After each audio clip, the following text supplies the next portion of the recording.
Welcome everyone to the Public Health Seminar for this week, where we will have Gretchen Dobervich speaking to us. Her title of her presentation is There Ought to Be a Law, Public Health Policy, which is very timely considering we just ended an election cycle.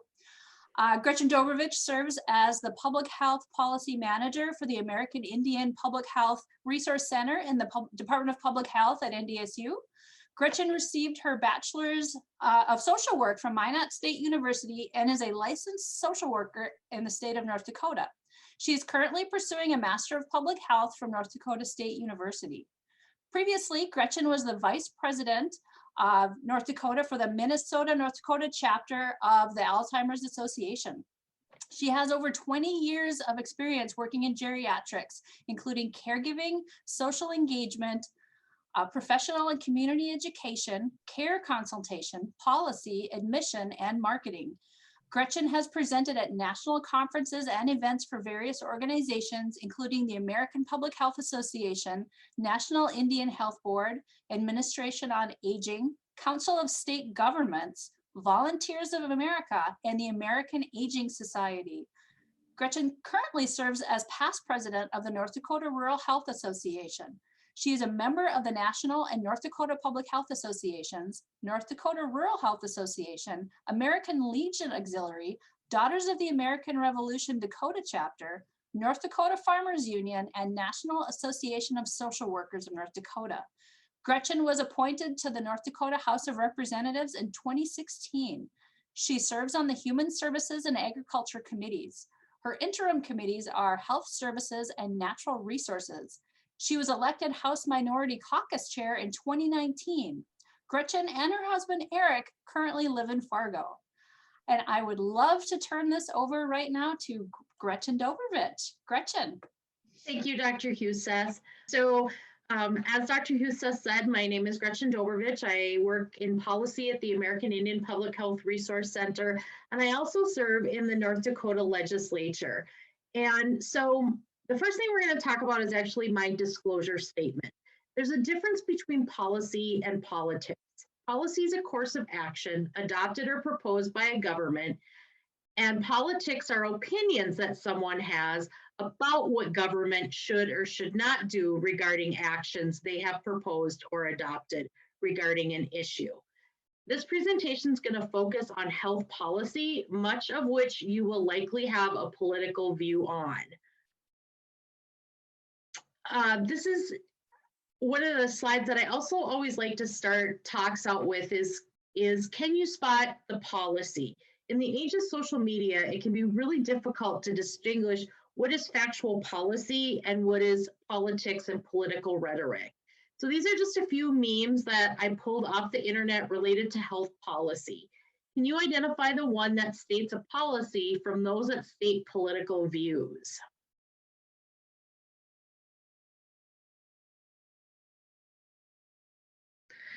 So if you guess the meme of President Reagan and the income tax on Social Security that he signed into law, you guessed correctly. And as social media has become a bigger and bigger part of how we communicate, it's always astonishing to me how much is out there that really confuses the facts. So when we think about health policy in our lives, policy impacts every aspect of our lives. And so awareness of these policies and the people who are making them is really important. When the last time I was up for election for my job as a legislator, I was really surprised at how many doors I knocked on where people were home, but they wouldn't answer the door. Like I could literally see them sitting in their living rooms watching TV and they didn't answer the door. And it wasn't so much an ego thing, like, oh my gosh, I'm at your door and you're not answering. It was more, I make major decisions about just about every aspect of your life. Wouldn't you like to know something about me? Don't you have some questions for me? Like, that's kind of scary to just blindly trust me, because legislators, members of Congress, city officials, we all make decisions about the food that you eat, the way that we're born, the way that we age, the house that we live in, the pets that we have, research that's conducted, the water that you drink, the air that we breathe. the environment and jobs, the car that you drive, and the medications that you take. And so to me, policy, while it isn't always the most exciting thing, the idea of someone just blindly making decisions about all those things that impact my life, I always find a little bit scary. When we look at the essentials of public health, and the place that policy development lands, we can see that policy development includes the effective communication of public health information and education, strengthening, supporting, and mobilizing communities and partnerships, the creation, championing, and implementation of policies, plans, and laws, and the utilization of legal and regulatory actions, and assuring that there's equity at the center of all public health. The government's role in health and in public health in general is a hotly debated political topic. But when we look at the policy piece of government's role in public health, there's 6 areas that the government holds a role in public health. The first role is assuring an adequate local public health infrastructure. This means assuring that there's funding and support for basic foundations of functional public health. This includes data collection, data analysis, utilization, health assessments and planning, fostering and nurturing partnerships and mobilizing communities to act on public health issues, and the development of health policies that benefit all members of communities, advance public health research and the evaluation of public health research, as well as ongoing quality improvement activities. The second role is promoting health communities and healthy behaviors. This includes actions to improve the overall health in a population through investments in health, engaging communities in changing policies, systems, and environments to better promote health, and informing and educating the public about public health and addressing issues of health equity and the social determinants of health, which we're going to talk about a little bit later in this presentation. The third role of government and public health is preventing the spread of communicable diseases. This is done through the detection of infectious disease, reporting them, and developing strategies to reduce the spread of and effectively communicating these strategies to the public. And that's a role that's really front and center right now as far as what the government should or should not be doing around the COVID-19 pandemic. The fourth role is protecting against environmental health hazards. This means addressing the risks to human health related to air and quality issues, foodborne and waterborne diseases, radiation, and occupational hazards. So examples of this would be like the work of the EPA and the FDA. The final role of government in public health is assuring health services, which includes assessing access to health services, identifying gaps and barriers to access, convening community partners to improve health systems within communities, and actual service provision. And some examples of services being provided by the government would be services that are available through the Indian Health Services and health insurance through the Medicare and Medicaid programs. So the role of government in public health is somewhat broad and can be interpreted a lot of different ways, depending on a person's political view and also their experience and role in public health. The 10 greatest public health achievements of the 20th century all have a root in health policy. Without health policy, none of them would have been achievable. And the first one is immunizations. In 1913, President James Madison signed what was called an Act to Encourage Vaccination and established the National Vaccination Agency. So the very first formal vaccination work in our country. It required the U.S. Postal Service to carry smallpox vaccines for free across the nation in an effort to preserve the vaccine matter and to make it available to any citizens of the United States. When we look at motor vehicle safety as a public health achievement, in 1966, the National Traffic and Motor Vehicle Safety Act was enacted by Congress, and it set safety standards for motor vehicles and road traffic safety. And this was the first policy mandatory related to motor vehicles. So for decades, people had been driving vehicles with no safety standards or no road traffic safety standards. So speed limits, stop signs, they were not a mandatory safety feature in driving. The control of infectious diseases. Title 42 of the Public Services Act gives the Surgeon General the power to make and enforce regulations to prevent the transmission or spread of communicable diseases from foreign countries and from state to state. And this can be done through isolation, quarantine, and apprehension. The declines in death from heart disease and stroke also have a policy component to them. In 2006, the FDA started requiring nutrition labels on foods to include information about the trans fat content, which trans fat has been linked with heart disease and stroke. And it's estimated that this act alone saves about 500 lives a year from heart disease and stroke. Safer and Healthier Foods in 1906, the Food and Drug Act was passed, and the FDA was created to control the manufacture, labeling, and sale of foods in the US.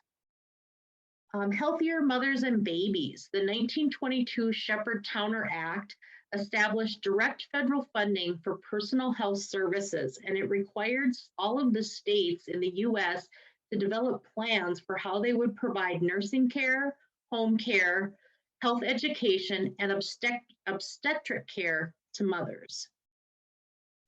Family planning. In 1970, Title 10 of the Public Health Service Act provided affordable birth control and reproductive health care to people with low incomes who wouldn't otherwise have been able to afford reproductive health care services on their own.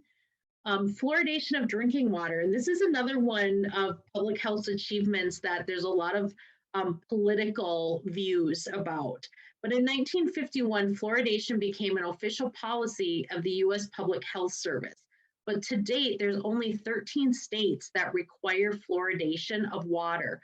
North Dakota does not require all public waters used for drinking, cooking, bathing to be fluoridated, but South Dakota and Minnesota do. Across the US, fluoridation policy is mostly set by local city and county ordinances. And as far as the reduction of tobacco use, the Family Smoking Prevention and Tobacco Control Act of 2009 gave the FDA authority to regulate tobacco products that were determined harmful to the public. And from that, just a cascade of tobacco and smoking use and restriction policy came that has really reduced tobacco use and illnesses related to the use of tobacco in the United States.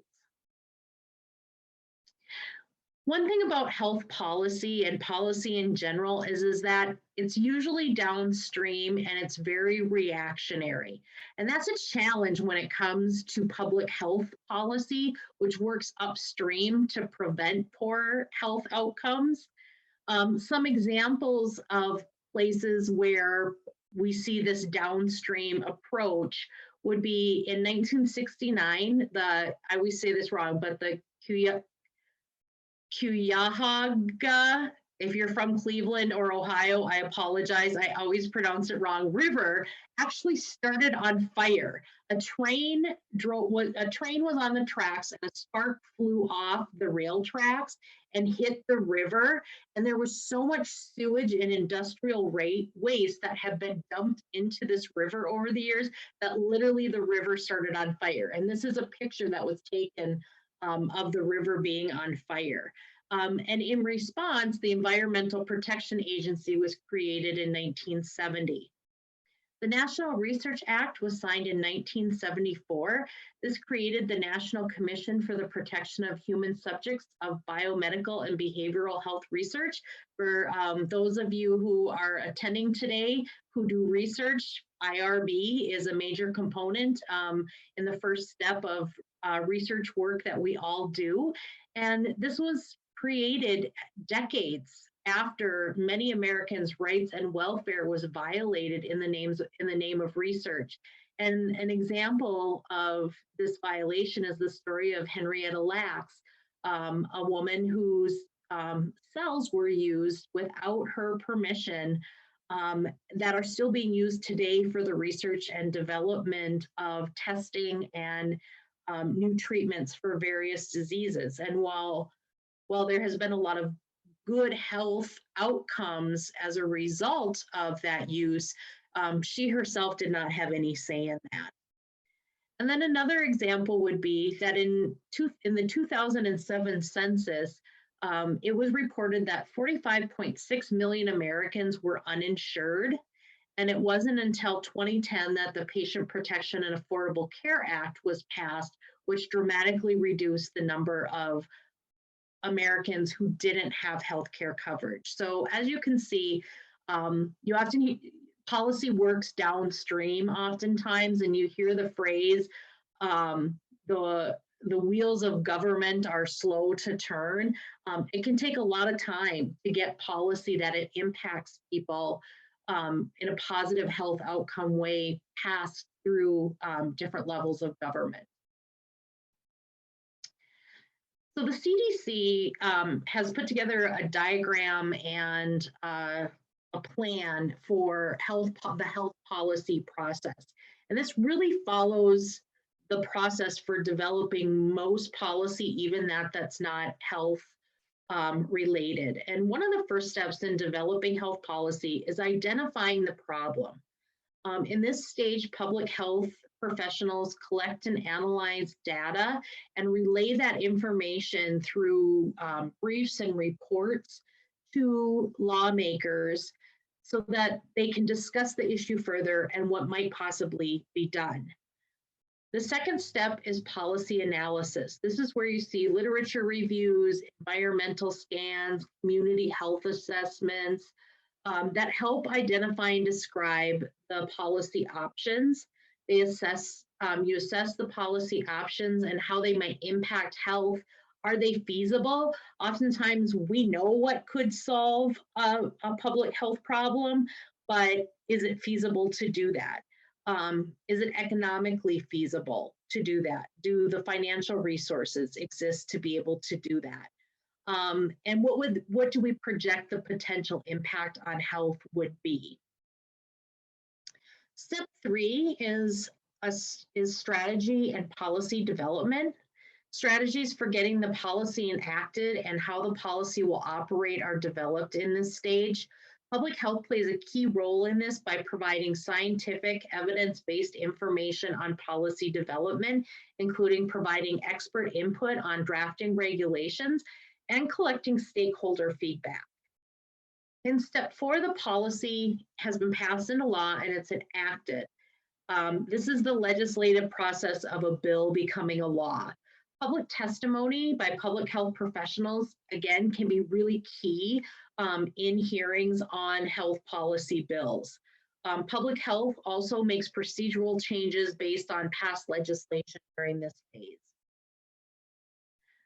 And the final step, policy implementation, is translating those new health laws into practice, monitoring the impact, and assuring that there's full implementation of the law. You can see the overarching domain of stakeholder engagement and education. This involves identifying and connecting decision makers, partners, and those who will be affected by the policy, as well as the general public. And I really like this model from the CDC because they put the stakeholders, the people who will be impacted by the policy, as the overarching domain. In my role as a legislator, I don't always see the people who are going to be impacted being the overarching domain in a lot of policies that are passed. And then evaluation, one of the other overarching domains, is evaluating the impact and outcomes of the policy. And then reporting back on those. And this is something that you don't see a lot done on the state level. You don't see a lot of assessment of, are the investments we made or the policy changes we made having the health impact that they're having. And over the course of the last, I would say, year and a half, I've started to hear that conversation a lot more. We should build evaluation into this. We should appropriate funding for evaluation into this. I'm really excited to see that, because I think for those of us that work in public health or who work in healthcare, you can see areas of research or programs. I always think of the DARE program. There's been so much money put into the DARE program to try to reduce teen drug use. And every time it has actually been studied, it's been proven to be highly ineffective, yet money continues to be put into that strategy. And so I feel like this is a real opportunity for us to do a better job of targeting policies to really impact people for good health outcomes. So just some examples of federal health policy highlights. In 1787, when the US Constitution was ratified, within the Supremacy Clause, it included the proper care and protection of Native Americans in exchange for land and natural resources. So in a sense, it was our very first health policy. In 1798, the first US public health law was enacted. It was called an Act for the Relief of Sick and Disabled Seamen. In 1906, the Food and Drug Act created the FDA. In 1922, the Shepard-Towner Act established direct federal funding for personal health services. And we touched on that a little bit earlier when we talked about obstetrics care. For the very first time, there was a focus on that, on women and children. The Social Security Act in 1935 established federal grant programs for maintaining public health services and training public health personnel. In 1965, Medicare was introduced, and in 1966, Medicaid was introduced. And in 2010, the Patient Protection and Affordable Care Act expanded insurance coverage to Americans. Two big pieces that came out of the Patient Protection Act are that it removed lifetime caps so that you couldn't use up all of your insurance.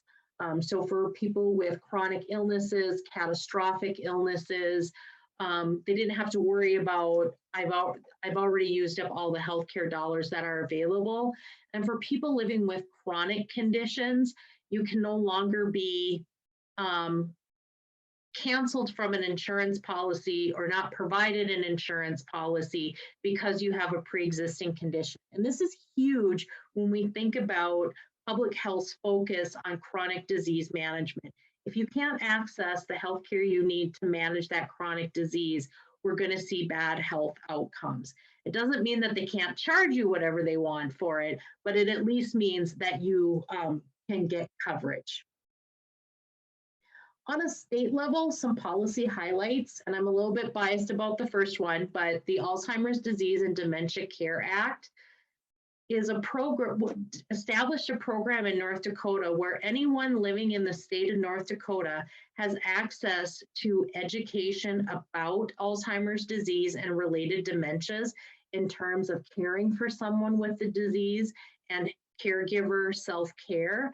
It also allows for what's called care consultation, where a trained care consultant will come into your home or meet with you at the office and work through some of the challenges that family caregivers or professional caregivers are facing in providing care for someone with Alzheimer's disease. And my friend and former colleague, Beth Olson, who is the North Dakota care consultant for this program for the north central part of North Dakota, is the woman in this picture here. And the program has received international recognition for its ability to reduce nursing home stays, which most people want to provide care for their loved one at home. People want to be at home, and delaying nursing home placement until skilled care is truly needed in that disease process saves a lot of healthcare dollars in the state of North Dakota. Medicaid expansion, North Dakota was one of the states to expand Medicaid. Over 30,000 North Dakotans now have health insurance due to that decision. Tanning bed age restrictions, I just put that one on because that was one that really stuck out from last session to me. There was a lot of discussion about it. What age should a person be able to use tanning beds, which we still don't have a lot of positive health outcomes that come from tanning beds. And another one is standards for protection against radiation. We have a lot of radon gas in North Dakota. And so having good standards for protecting people against radiation from that is really important. Looking at county it's supposed to be county and city, sorry for the typo there. But county and city health policy, this usually focuses on housing codes, sewer codes, sanitation, parks and recreation, one of my favorites. This picture is from Lindenwood Park, which is in my neighborhood. And I love this park because it has an accessible playground. So there's a slide and a teeter-totter and swings that if you're in a wheelchair, you're able to access. And so to me, this is an example of really good city health policy, making outdoor recreation available to all of the people that live in our community. Plus, it's just an absolutely beautiful park. So it's always nice to see pictures of Lindenwood Park. Infection and disease prevention, we're seeing Fargo-Cass Public Health really stepping up in its role and going above and beyond in the work that they're doing to lessen the impact of COVID-19 in our community. We've seen on city levels and on county levels, mask mandates being passed across states where the governor has chosen not to put a mask mandate into place. We've seen things like in Grand Forks, bars and restaurants are closing earlier. So there's a lot of public health that's actually done on a city and county level versus a state and federal level. And then of course, traffic laws, many of which are determined within cities and counties. When we look at tribal health policy, a lot of tribal health policy is tied to federal policy. However, housing codes, sanitation codes can be set in tribal communities. Indian Health Services is all directed by policy. 638 healthcare, that's when a tribal nation decides to take over self-management of their healthcare services from Indian Health Services, and then their tribal government or a tribal health board, if they establish one, directs those health services, both clinical and public health.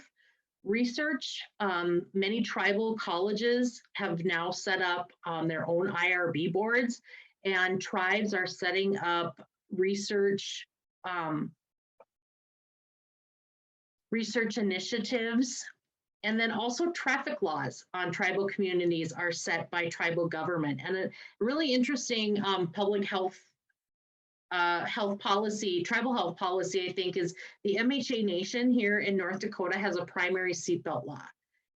Across North Dakota, it is a secondary law. You can only be fined for not wearing a seatbelt if you're pulled over for something else. But if you're on the MHA Nation and law enforcement sees you not wearing a seatbelt, they can actually pull you over and fine you for not wearing a seatbelt without any other cause.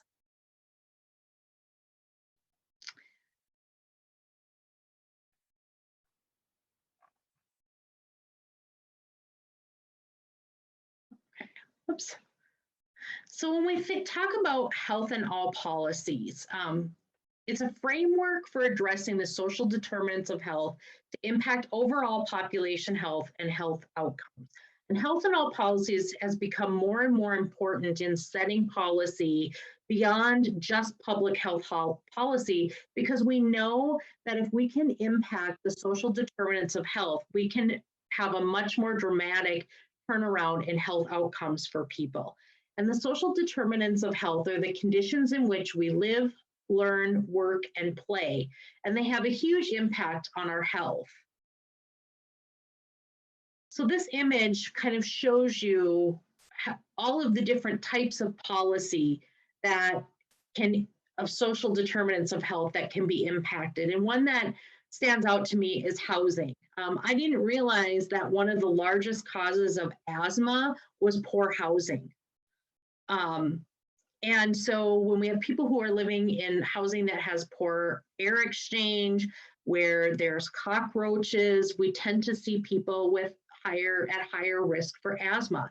And so better housing policies can dramatically reduce the number of cases of asthma, which is a terrible illness to have. And from a public health aspect, can be a chronic illness that can be somewhat difficult to manage. Healthy food. There's been a lot of talk in the last few years about health deserts, food deserts. And how do we get fresh, healthy foods into very rural areas or inner cities in the United States? So looking at food policies, information and technology. There's been a huge investment in telehealth services. And right before this, I was on a meeting where we were actually talking about telehealth. And the state of North Dakota has outstanding broadband throughout the entire state of North Dakota. What we don't have, though, is good access for all people to be able to utilize that broadband for telehealth services. So if you can't afford internet service, you can't afford a smartphone, you can't afford a laptop, you can't afford a tablet, you don't have the hardware to be able to utilize telehealth services, which are desperately needed in rural areas because it's so hard to recruit healthcare professionals to those areas. And so looking at telehealth from not just investments in providers' offices, but how do we get that access for the end users as well? So one of the questions that I get asked a lot from people is, how does a bill become a law? And this diagram shows you how a bill becomes a law on the federal level in Congress. It either starts in the House or Senate and a bill is introduced. It goes to a committee where it's heard. Usually they make changes to it. Then it's voted on by the committee.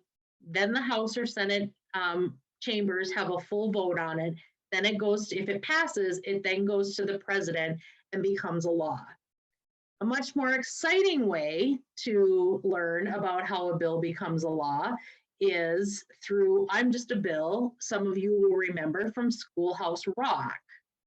Let's hope the technology works.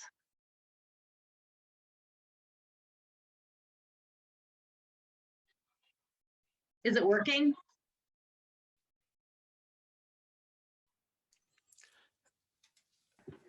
We're not getting sound, but we do see the image. Hold on. Oh, shoot.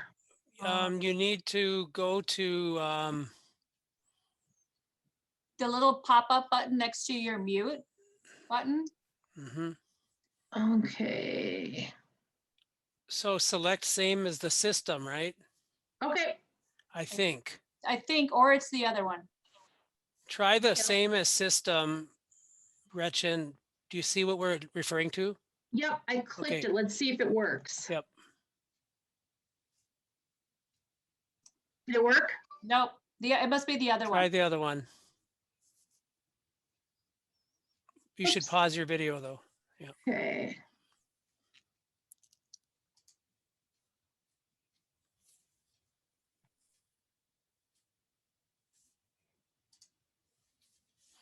Now? No. You need to go back to, so go back to the mute button, click on audio settings, Okay. the lowest one. and then you go up to speaker, and it says use separate audio. No. I've got same as system, display link, and exit. Drop down from, oh yeah, I guess that's not, yeah, that's what you already had. Shoot. Anybody on the call remember which one it is? Usually there's, when you share your video, or when you share your screen, there should be an option for you to share audio for the video. And I think that's an option. Oh yeah, huh? That's an option right when you share your screen.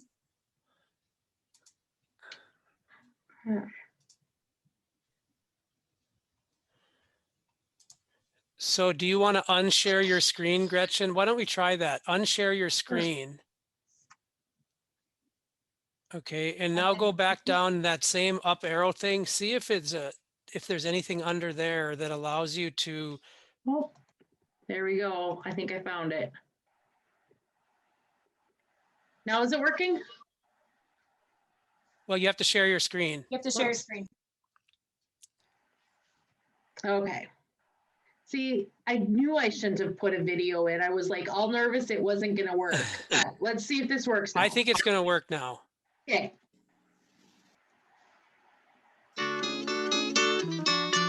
Woo, you sure gotta climb a lot of steps to get to this Capitol building here in Washington. Well, I wonder who that sad little scrap of paper is.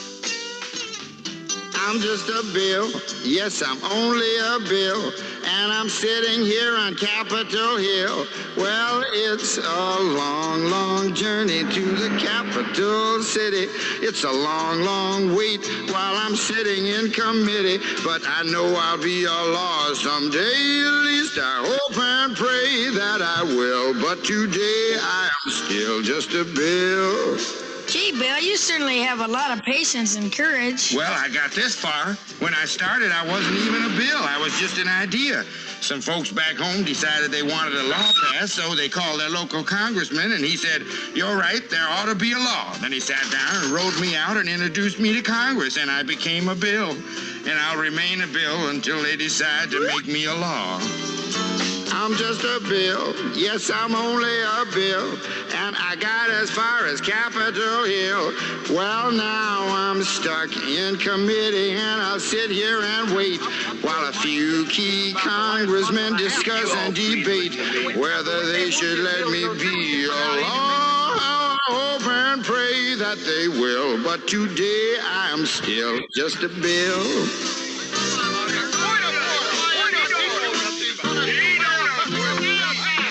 Listen to those congressmen arguing.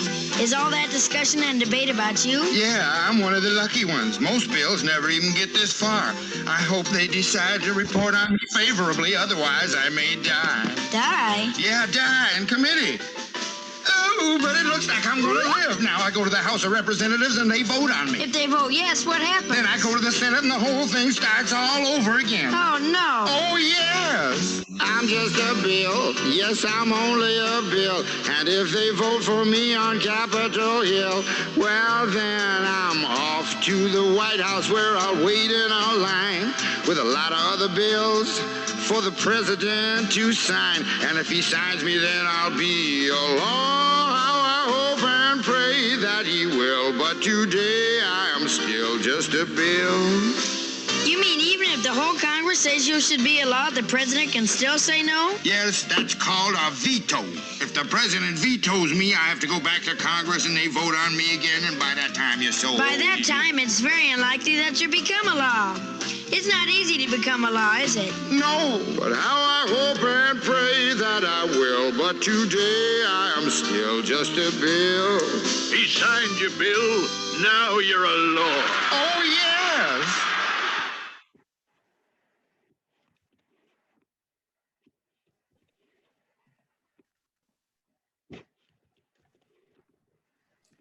That was worth it, Gretchen. Thank you. Yes, for those of us that grew up with Schoolhouse Rock, just hopefully that was a nice. Ready, Pop? Yep. Ready, son? little happy little nostalgia for you. Now if I can figure out how to get out of it. As your body grows bigger.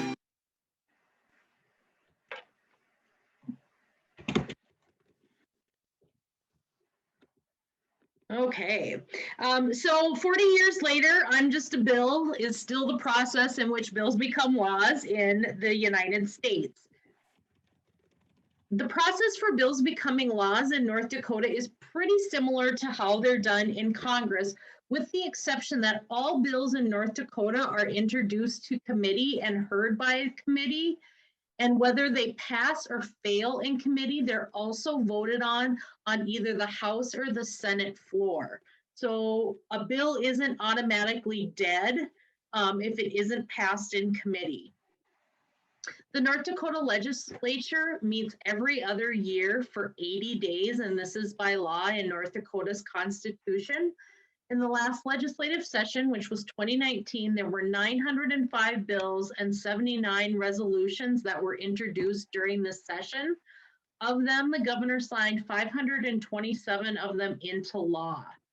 So in 80 days, 905 bills and 79 resolutions were heard in the North Dakota legislature. It is extremely fast-paced.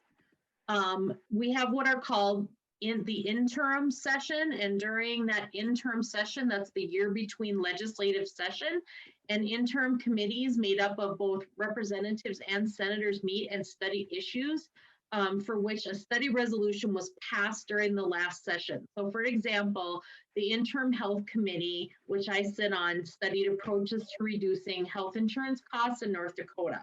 And oftentimes these committees will develop bills based on the reporting and the findings of the studies and submit them for consideration during the legislative session.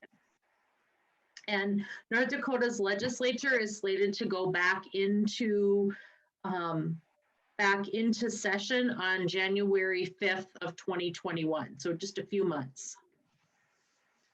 So in addition to the public and other experts weighing in on health policy, there are a lot of influencers out there. And this has really come with the explosion of social media as well. As someone who loves donuts, I really wish that I could truly take whatever this young woman is holding in this bottle and eat as many donuts as I'd like and look like her. But we all know that that's not reality. Goop, which is a celebrity-driven alternative healthcare website, has lots of fascinating ideas. And a favorite of mine on Instagram is refrigerators of Instagram. Sometimes people will take pictures of their inside of their refrigerator, and I feel a lot of shame because mine is not full of as many healthy foods as theirs are.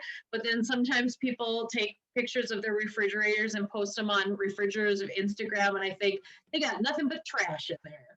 So that can be an influencer. You may remember when the whole controversy between a connection with vaccinations and autism was going on. Jenny McCarthy was very outspoken and used her celebrity to push that myth. Khloe Kardashian apparently has a cleanse that we can drink and all have a Khloe revenge body as a result. And I put Cristiano Ronaldo on here. He's the most followed person on Instagram. And he oftentimes talks about Herbalife supplements that he's taking, which have not been FDA approved. So all of these things influence policy, and people will come into committees and they will use this information from influencers sometimes as its fact, or even as a basis for introducing a law. So for example, this was instructions on how to distill your own vaping fluid. And we know that a lot of the severe illnesses and injuries that have been caused with vaping have been the result of people vaping fluid that has I think it's vitamin D that's in it. That's used, it was some vitamin, I want to say it's D, but they put it in there as like an emulsifier, and it has actually caused a lot of damage. And so probably shouldn't be making your own vape liquid at home. Other health influencers are legitimate organizations. And so we think about the World Health Organization puts out recommendations, the North Dakota Public Health Association, the American Public Health Association, the Indian Health Board, Planned Parenthood, Rural Health Association, Farmers Union. Also, what's going on in the world of health, looking at the coronavirus, has been a huge influencer on health policy. So when lawmakers are developing health policy, all of these things and people's thoughts about them are taken into consideration with the evidence that's put out there. And a lot of times, these organizations provide outstanding evidence-based information. Many times I've been in committee and people from NDSU and UND and the Center for Rural Health, the North Dakota Health Association, the Medical Association have all come forward with expert testimony that has helped lead to some really good health policy being pushed. So health policy influencers are not always a negative thing when it comes to establishing health policy. One other thing that I'd like to just briefly touch on is the impact of preemption on health policy. So preemption occurs when a higher level of government passes legislation which prevents a lower level of government from having authority over it. So an example would be in the early years of fighting the tobacco lobby to put health laws in place that would help reduce illnesses and deaths caused by smoking cigarettes and using other tobacco products. It was really hard at a state level. The federal government, one of the first smoking ban legislation pieces they passed was smoking on commercial flights. That was one of the first places you couldn't smoke. And they added a preemption clause so that a state couldn't write a law saying any flights that leave North Dakota airports, you can smoke on. This is across the board. An example of preemption that I think it falls into the social determinants of health is last session in North Dakota, there was a ban on the ban of using plastic bags. So North Dakota passed a preemptive law that makes it illegal for local governments to ban the use of plastic bags in their jurisdictions. So preemption can be used for greater good, depending on how you view a particular issue. So when I first started talking this afternoon, I talked about how policy really seems to be reactive and work downstream.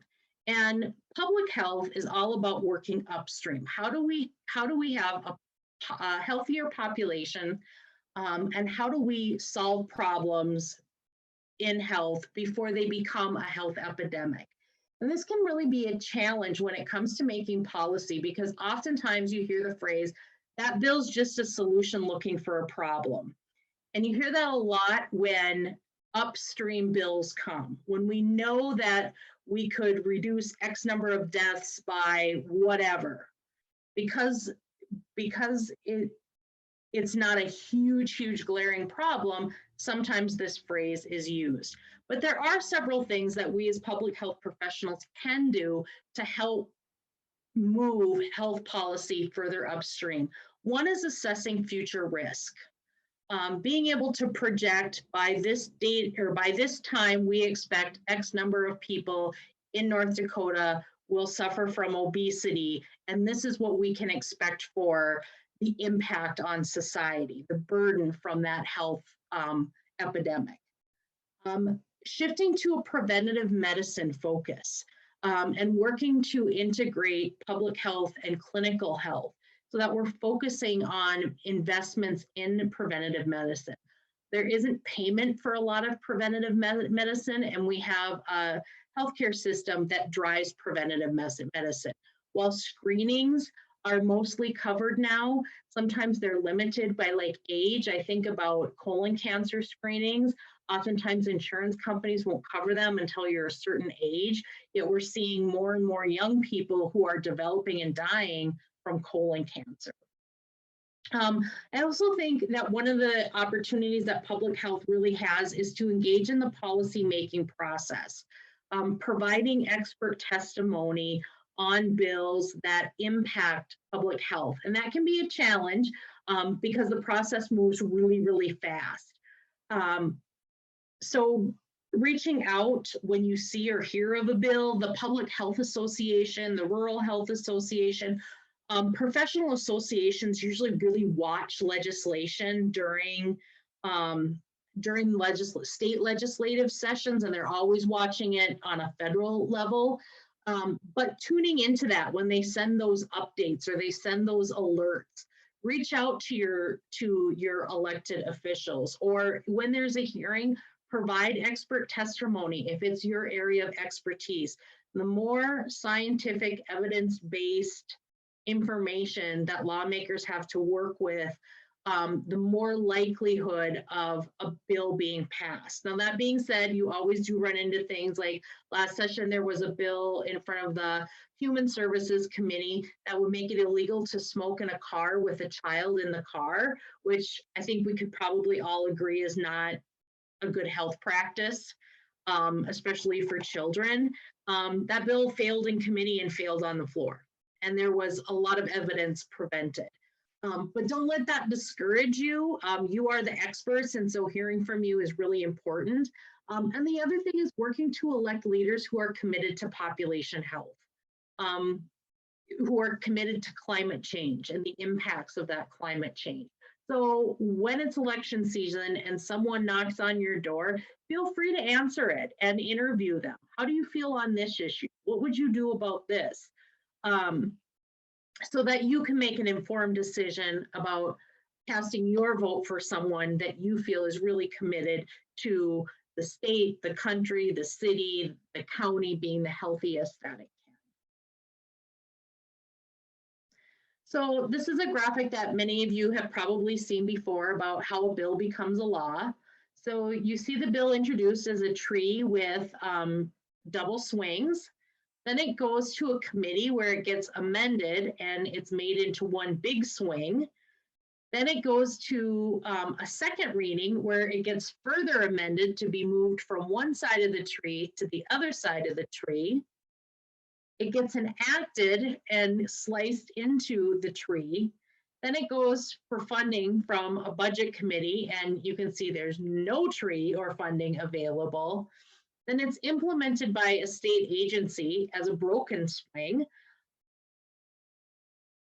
The media reports it completely upside down from what it is. The public hasn't been provided communication to help them understand it, and a tire swing is what people really needed. And that can happen with policy, but when we engage in the policy system, we can make sure that people get that tire string. We can swing. We can be a bigger voice for the tire swings. So with that, we're just about to 4 o'clock. And does anybody have any burning questions about health policy? Andrea, would you like me to take the questions, or do you want to just keep on? You're doing well. You can go Okay. ahead. Okay, so the first question, thank you, Gretchen. This is fantastic. You know, we always need a review from Schoolhouse Rock, you know, in life. Really well done. So, and very timely. Oh, this is just really good. So the first question is, how much of a struggle have some, and this is more conceptual, how much of a struggle have some of these public health policies been in history? So has it all, you know, always been such a fight to get public health policy in place? And is it getting harder or is it getting easier? Are people understanding public health better or lesser or more? Do you think? Any general perspectives from just over time and through history? Yeah, so a lot of policies, it's always been a struggle. People view health issues from different political lenses. There's budgetary issues. How much do we invest in this? Because then we're potentially taking money from something else. I just anecdotally, I believe that with the advent of social media, it's gotten a little bit harder because people are getting a lot of misinformation. Lobbyists have always played a strong role in legislation passing. And not all lobbyists are bad. When I worked for the Alzheimer's Association, I was a registered lobbyist. My job was to provide evidence-based information about Alzheimer's disease, in bill hearings that impacted people with Alzheimer's disease and their caregivers and families. So when we think about, Jack Abramoff, the man in black, and all of the corruption stories we hear about lobbyists, not all lobbyists are bad, but lobby can make things really hard. I think about health insurance, pharmaceuticals, the tobacco lobby. There's some very well-funded, very strong lobby groups out there that really do impact health policy. So I wouldn't say it's necessary. I don't know if it's getting harder or if we're just more aware of how hard it is. Very good. Second question, what is one health policy that you haven't mentioned that is implemented in many other states that isn't a policy in North Dakota? Anything that North Dakota doesn't have, which seems to be kind of the norm in other places where we need to kind of catch up. I don't know, Kylie, I hope I've interpreted your question. So Yes. one I can think of is vaccinations. North Dakota has the most liberal, for as conservative as North Dakota is, we have the most liberal vaccination exemption laws in the entire country. All you need to do is ask for the form, an exemption form, and sign it, and your child can be exempt from vaccinations to go to school. Most other states require at least a medical professional to be the one that signs off on that, or some states have like a video you have to watch. One of the other ones, going back to the seatbelt thing, a lot of states have primary seatbelt laws. North Dakota does not. So those are two that off the top of my head that I can think of.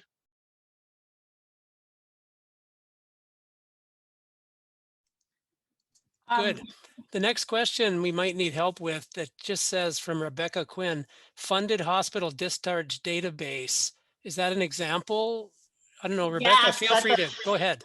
That is a huge example of something that policy-wise we don't have in our state that impacts just about every other area of health policy in our state. Develop that idea a little further. So are you saying that we're very guarded with that data so nobody else in this healthcare system gets access to it or something? What's the detail there? No, we don't have a policy funding anybody that's capturing, collecting, or analyzing that data. So we have a very minimal that we've just started through our hospital association, partnering with Department of Health. But even that is only a small portion of our hospitals, not, statewide. And that's something we actually turn away CDC funding and other federal funding because we don't have one in our state. Got it. Just made a note to call you, my friend. Thank you.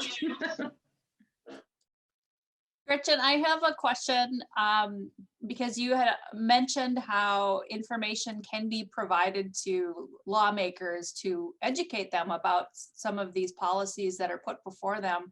How often are they proactively seeking information about some of these issues? And I'm thinking specifically about North Dakota lawmakers. That's a really great question.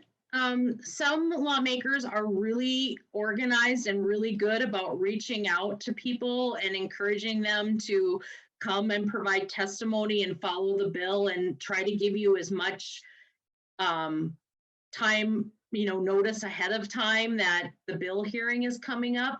We find out on Friday afternoon what bills are going to be heard the next week. So conceivably, I could have a bill at I could have a bill that has something to do with epidemiology, and I want Dr. Mark Strand, an expert epidemiologist, to come and provide testimony on it. I could find out on Friday afternoon that the hearing is at 8 a.m. on Monday morning, and then make a quick call saying, Mark, can you get here? And then there are some legislators who don't introduce any, don't reach out to try to get any experts to come and support the bills. One of the challenges is that in North Dakota, legislators don't have staff.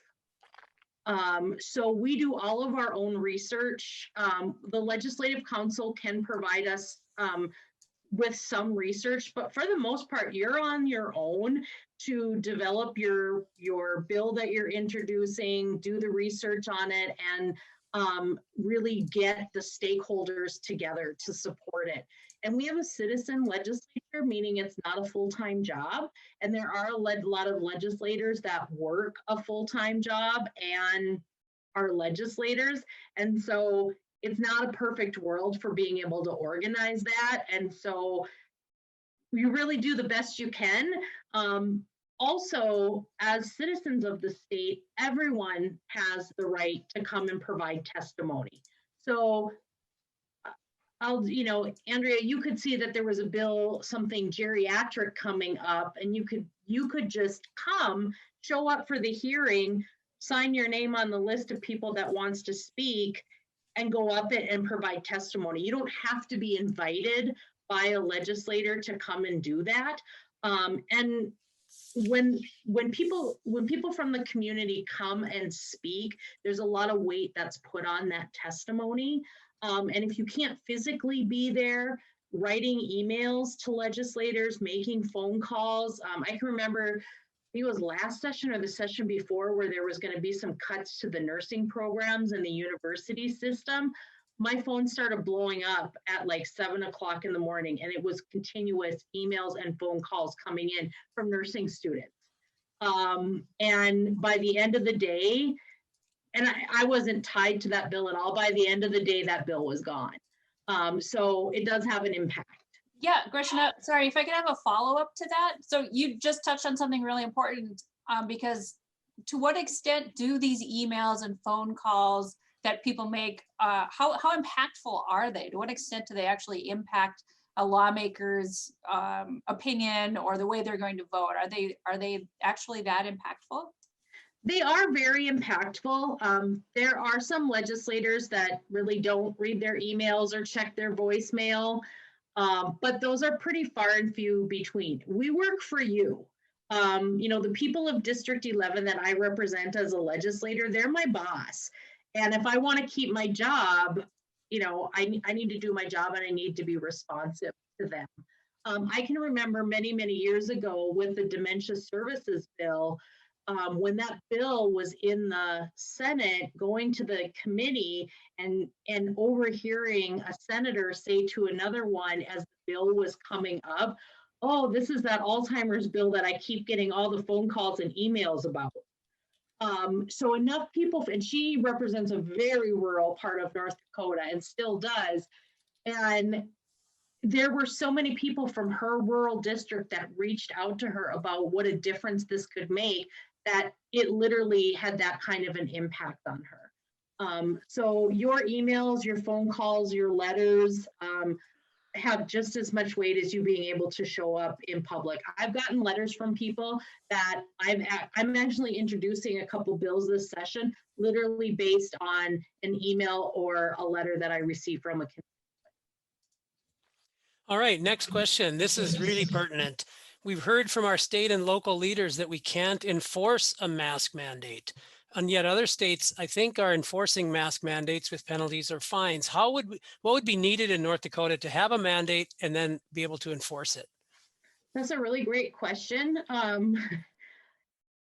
All that's needed for a mask mandate is for leadership to say we're having a mask mandate. We have many cities that have put mask mandates in place. The governor could put one in place for the whole state of North Dakota.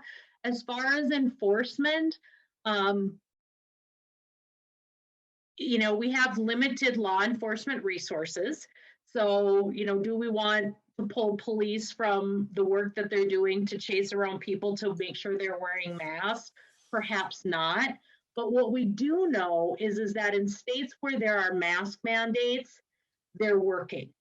People, it's creating the sense of urgency in citizens of those states that this is important and I should be wearing one. And we are seeing we have seen a lot of stores where people, or stores that have implemented mask mandates. And I don't know about any of you, but I've twice now been in stores where people have come in with their mask on, taken their mask off, and have been shopping in the store, and an employee at the store has come over and told them that they need to put their mask on and leave. And one time it was at a big box store, and one time it was at the grocery store. So people people in a sense police themselves and each other when those mandates are in place.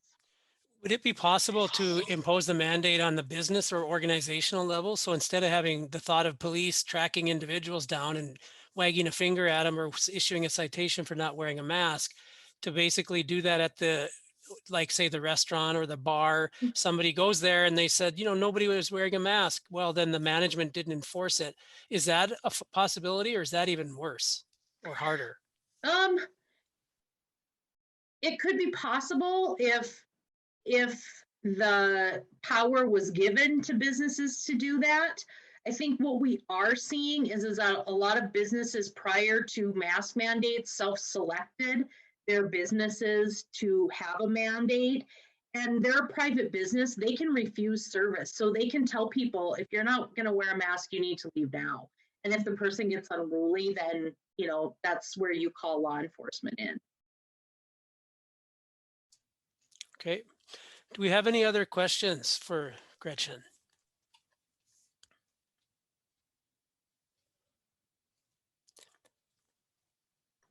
I have another one. It has to do with the North Dakota Public Health Association, of which I'm a member, you know, an active member. And I keep getting mixed messages when I'm at the NDPHA meeting regarding the fact that local public health as a government agency can't lobby. I understand that. But provide some guidance about what can we as an NDPHA do in terms of taking a position, writing resolutions, you know, even testifying in the legislature, because sometimes I feel like we're so concerned about crossing a line that we end up doing nothing other than write resolutions that go on our webpage, but nowhere else. Yeah. That is a great question. And I wish I wouldn't have taken those slides out of my presentation now. So when you're at if you are a state employee, while you're at your job in that capacity, you are prohibited from lobbying. So you couldn't send an email to me from your NDSU or UND email or your North Dakota Forestry Service email saying you should vote this way on this bill or you should vote this way on this bill. But what you can do is from that email, you can send an email to legislators saying, I'm Dr. Mark Strand, I'm an epidemiologist, these are my credentials, I understand you're introducing a bill on this issue. Here's some additional information that I think might be helpful to you. So you're not saying that it's helpful in passing it, you're not saying it's not helpful, and you're not trying to defeat it. You're providing expert information, and you can do that. And if you are asked by a legislator to come and provide testimony, which just the few people's names that I can see, there are several people who have come and provided great testimony over the years. In your professional capacity as an expert, if you're called to bring in testimony, you can.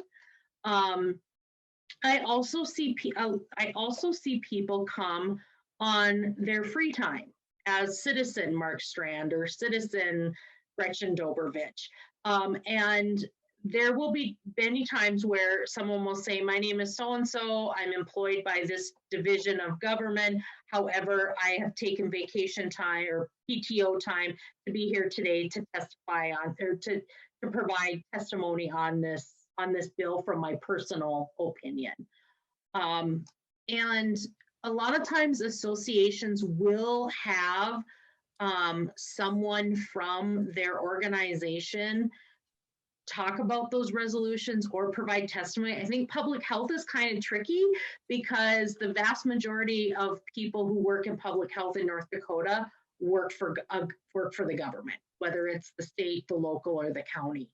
So finding people in your organization who can provide that testimony as part of their job, or even providing that on I get emails on letterhead all the time. This association promotes this, or this association supports that.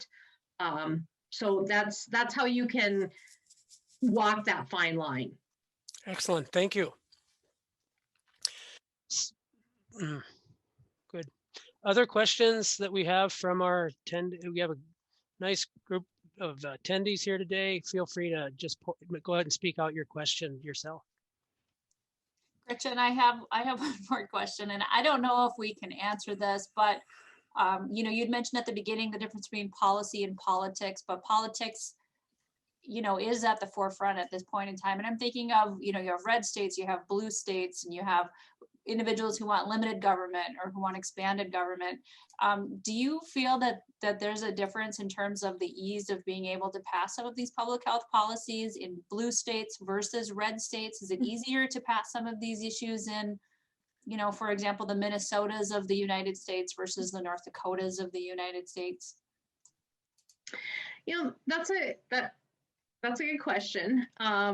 Certainly in some legislative bodies, there is more political will to push some policies than there are in others. I always think of North Dakota being really unique in that we're a red state, yet we have the most liberal vaccination policy, seatbelt laws. We have a state-owned bank that does phenomenal and people love it. We have a state-owned mill and elevator that does well and people love it. So I think that things aren't always clear red or blue. It really, to me, it really depends on how well the bill is written, taking into consideration the impacts that it's going to have, and how well you can present the case for why we need this. What problem is it going to solve?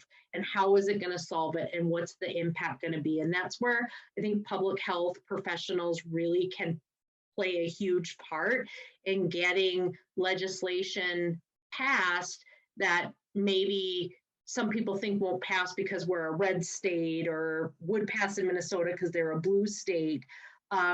Because when we think about health outcomes, we want people to be healthy, and unhealthy people cost government a lot of money, whether we have socialized healthcare or not.